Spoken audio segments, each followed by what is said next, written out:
गणनायकाय गणदैवताय गणाध्यक्षाय धीमहि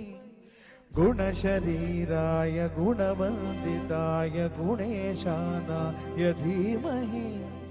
गुणाधीताय गुणाधीशाय गुणप्रविष्टाय धीमहि